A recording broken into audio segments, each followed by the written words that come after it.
Everyone, welcome back. So big boss ನೋಡ್ತಿರೋರ್ಗೆಲ್ಲರಿಗೂ ಇವತ್ತು ಕಾದಿದೆ ಹಬ್ಬ. ಯಾಕಂದ್ರೆ ಇವತ್ತು ಕಿಚ್ಚ ಶೋ ಹೇಗೆ ನಡೆಸ್ಕೊಡ್ಬೇಕು ಖಡಖಂಡಿತವಾಗ್ಲೂ ಕರೆಕ್ಟ್ ಆಗಿದೆ. ಇಲ್ಲಾಂದ್ರೆ ನನ್ನ ಮಗ ನನ್ನೊಂದೇ ಸೀಸನ್ ದಾಟ್ತಾನೆ ಇರಲಿಲ್ಲ.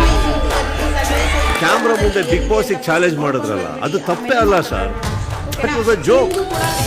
ಬಿಗ್ ಬಾಸ್ ಅನ್ನೋದೇನಿದೆ ಬ್ರದರ್, ಅದ್ಭುತವಾದಂತ ಒಂದು ಶೋ. ಇಂಪ್ರೂವ್ ಮಾಡುವಂತ ಸಾಧ್ಯತೆ ಈಗ ಇರೋ ನಿಮ್ಮ ಕೈಲಿದೆ. ಹಾಳು ಮಾಡಕ್ಕೆ ನಿಮ್ಮ ಅಪ್ಪನಗೂ ಸಾಧ್ಯ ಅಲ್ಲ. ವಾರದ ಕಥೆ ಕಿಚ್ಚನ ಜೊತೆ ಇಂದು ರಾತ್ರಿ 9 ಗಂಟೆಗೆ. ಸೊ ಅವರೇ ಬೇಕು ಬಿಗ್ ಬಾಸ್ ಅಂತ ಬಿಗ್ ಬಾಸ್ ಮನೆಗೆ ಬಂದಿದ್ದಾರೆ. ಈಗ ಬಿಗ್ ಬಾಸ್ ಬಗ್ಗೆನೇ ಎಕ್ಸ್ಪೋಸ್ ಮಾಡ್ತೀವಿ ಅಂತ ಹೇಳ್ತಿದ್ದಾರೆ. ನನ್ನ ಎದುರು ಹಾಕೊಂಡು ಬಿಗ್ ಬಾಸ್ ನೀವು ಹೇಗ್ ನಡೆಸ್ತೀರಾ ಅಂತೆಲ್ಲ ಕೇಳ್ತಾ ಇದ್ದಾರೆ ಲಾಯರ್ ಜಗದೀಶ್. ಸೊ ಈ ರೀತಿ ಮಾತನಾಡಲಿಕ್ಕೆ ಇವ್ರಿಗೆ ಹೇಗೆ ಹಕ್ಕು, ಏನು ಹಕ್ಕು ಅಂತೆಲ್ಲ ಕಿಚ್ಚ ಸುದೀಪ್ ಮಾತನಾಡ್ತಿದ್ದಾರೆ. ಸೊ ಈ ಒಂದು ಪ್ರೋಮೋನ ನೀವು ನೋಡಿ. ನಾನಾಗಿರ್ತೀನಿ ಅಂತ ಬಿಗ್ ಬಾಸ್ ಮನೆಗೆ ಬಂದು ಏನ್ ಮಾಡ್ಬೇಕು ಅಂತ ಗೊತ್ತಾಗದೆ ಕಳೆದೋಗಿರೋರ್ನ ಪ್ರತಿ ಸೀಸನ್ ಅಲ್ಲೂ ನೋಡಿದೀವಿ. ನನಗೆ ಬಿಗ್ ಬಾಸ್ ಬೇಕು ಅಂತ ಇಲ್ಲಿ ಬಂದು ಬಿಗ್ ಬಾಸ್ ಎಕ್ಸ್ಪೋಸ್ ಮಾಡ್ತೀನಿ ಅಂತ ಒಬ್ಬರು ನಿರ್ಧಾರ ತಗೊಂಡಿದ್ದಾರೆ. Bigg Boss I am going to expose you. ನಮ್ಮನ್ನ ಎದುರಾಕೊಂಡು ಕರ್ನಾಟಕದಲ್ಲಿ ಬಿಗ್ ಬಾಸ್ ಓಡಿಸ್ತೀರಾ? ತಪ್ಪು ಯಾರು ಮಾಡಿದ್ರು? ಸರಿ ಯಾರು ಮಾಡ್ಬೇಕಿತ್ತು?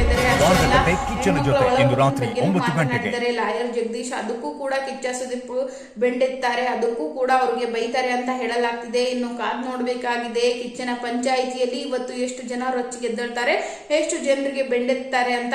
ಸೊ ಅದೇ ರೀತಿ ಲಾಯರ್ ಜಗದೀಶ್ ಅವ್ರಿಗಂತೂ ಇವತ್ತು ಗೇಟ್ ಪಾಸ್ ಕೊಟ್ಟೆ ಬಿಡ್ತಾರ ಅಥವಾ ಅವ್ರು ಹೊರಗಡೆನೆ ಹೋಗ್ಬಿಡ್ತಾರ ಅಂತ ಎಲ್ಲರೂ ಕೂಡ ಹೇಳ್ತಿದ್ದಾರೆ.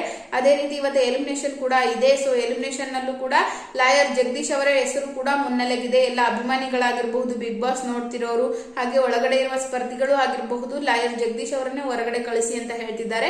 ಸೊ ಇನ್ನ ಕಾದ್ ನೋಡ್ಬೇಕಿದೆ ಯಾರು ಎಲಿಮಿನೇಟ್ ಹಾಕ್ತಾರೆ, ಅಥವಾ ಲಾಯರ್ ಜಗದೀಶ್ ಅವ್ರಿಗೆ ಇರುವಂತ ಒಂದು ಫ್ಯಾನ್ ಫಾಲೋವರ್ಸ್ ಅವ್ರನ್ನ ಉಳಿಸ್ಕೋತಾರ, ಅಥವಾ ಬಿಗ್ ಬಾಸ್ ಅವ್ರಿಗೆ ಹೊರಗಡೆ ಹಾಕ್ತಾರ ಅಂತ ಕಾದ್ ನೋಡ್ಬೇಕಿದೆ. ಹಾಗಾದ್ರೆ ನಿಮ್ಮ ಪ್ರಕಾರ ಯಾರು ಎಲಿಮಿನೇಟ್ ಆಗ್ಬೇಕು ಅಂತ ತಪ್ಪದೆ ಕಾಮೆಂಟ್ ಮಾಡಿ.